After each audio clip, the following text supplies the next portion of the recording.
Hace un tiempo leí un artículo de que ya está confirmado, hay una serie de archivos desclasificados de Estados Unidos, no sé si del FBI o de la CIA, que confirman de que Estados Unidos tenía muy claro y Occidente tenía muy claro que en la época de Stalin lo que predominaba era un liderazgo colectivo en la Unión Soviética. O sea, no era que Stalin así deshacía lo que quería. Entonces hubo toda una campaña eh, intensificada en la década de los 30, que coincide con todas estas pugnas internas, ¿verdad?, del partido Comunista Ruso, en donde se buscó instalar una figura y una apreciación de Stalin, ¿verdad? Y lo que hoy podemos mirar desde el presente y era parte del ejercicio que hacía Alejandro es, bueno, esto habría que revisar a la luz del presente y a la luz también de los resultados de la guerra, ¿no? O sea, muchas veces se intentó plantear a Stalin como incluso un colaborador de Hitler por este acuerdo que tienen previamente, pero también hay otros que dicen, ojo, o sea, también Stalin fue el liderazgo que permitió, y como bien lo decías tú, y que también unifica, ¿verdad? Y que logra liderar un pueblo que resistió efectivamente y venció al nazismo. Entonces, creo que eso también es una figura que habría que revisar desde la actualidad, querido Alejandro y Hugo.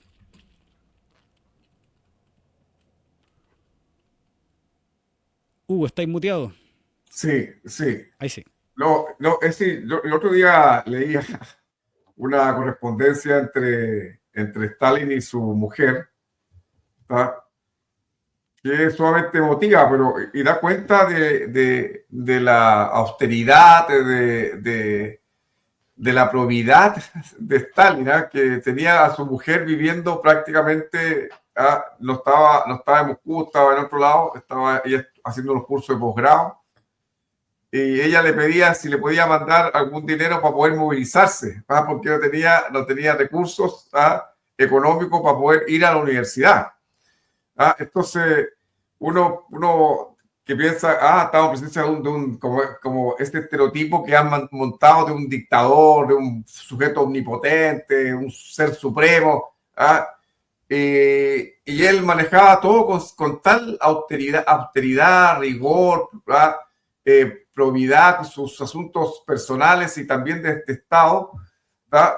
Que contaba, por ejemplo, que a él más o menos le estaban haciendo una vaca para cambiarle el chaquetón ese que uno siempre lo ve a Stalin con un chaquetón grueso.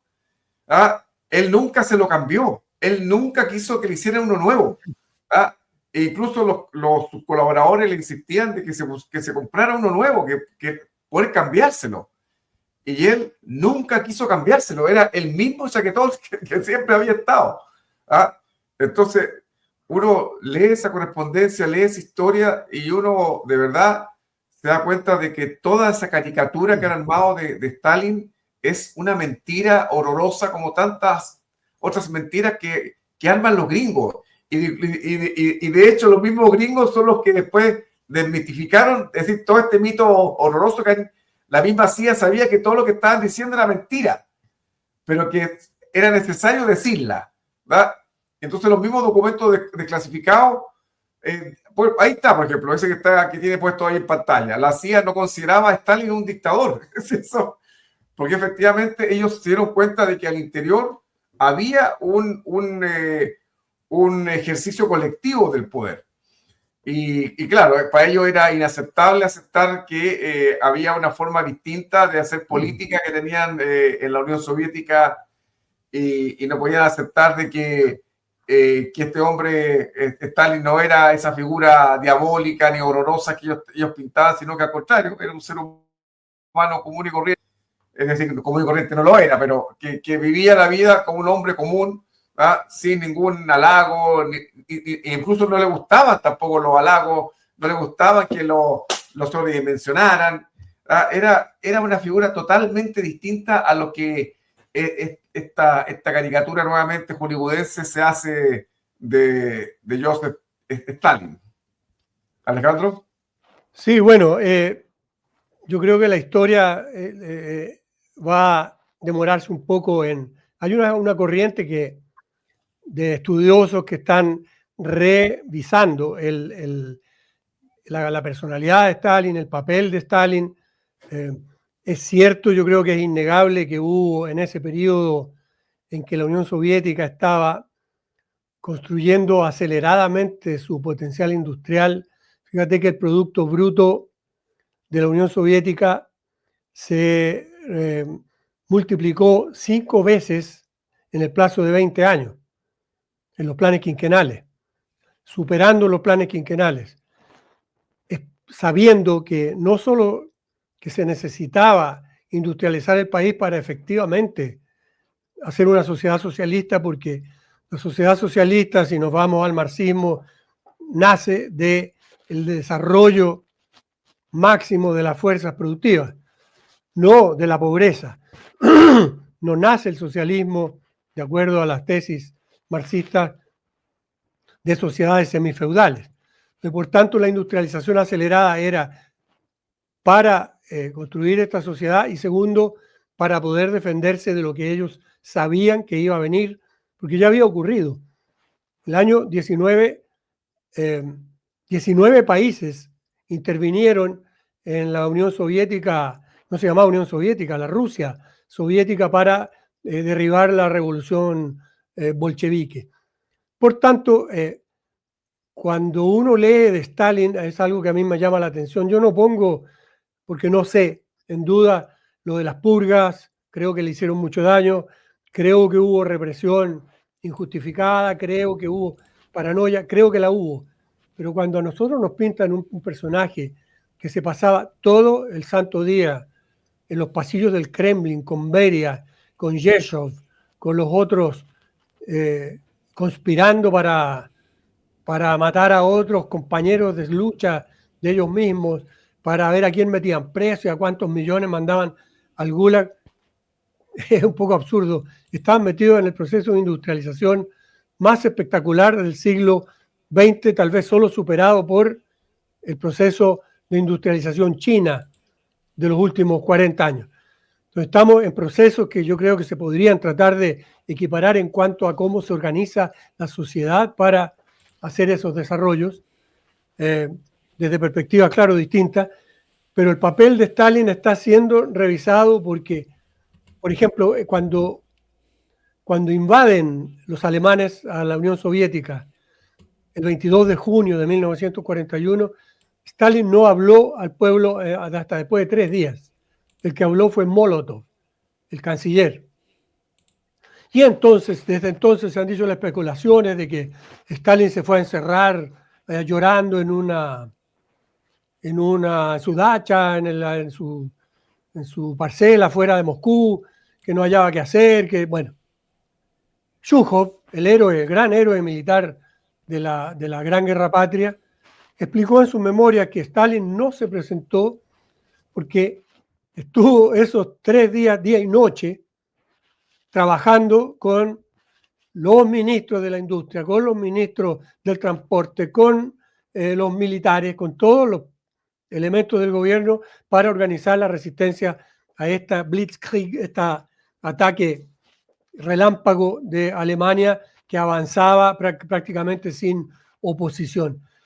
Entonces, esta caricatura, como dices tú, tiene que ser equilibrada con... Y por otro lado, también tenemos que equilibrarlo con lo siguiente.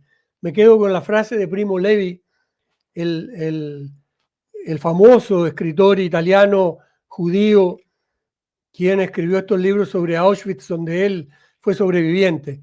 Y le preguntaron por qué él no condenaba a Stalin con el mismo fervor que condenaba a Hitler. ¿Por qué no condenaba al nazismo, al comunismo, igual como condenaba al nazismo? Y explicó esto. El nazismo, cuando se cumple sus objetivos metódica y eficientemente, lo que hace es genocidio, limpieza étnica, abusos de todo lo que conocemos que hicieron los alemanes y que hacen los sionistas hoy.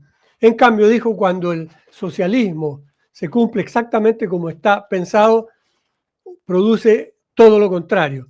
Entonces, la Unión Soviética, dijo él, pudo haber muchas desviaciones, pudo haber muchos errores, pero la naturaleza de ese régimen fue la que permitió la victoria contra el nazismo, no la imposición dictatorial. Había un sistema que se perdió después, pues también eso es cierto, en la época del estancamiento, en la época del burocratismo exacerbado del final de la Unión Soviética, los canales de información, los canales de participación se habían desgastado, se habían acabado prácticamente. En cambio, en esa época justamente existía el Sovinform, que era el comité de información del gobierno soviético.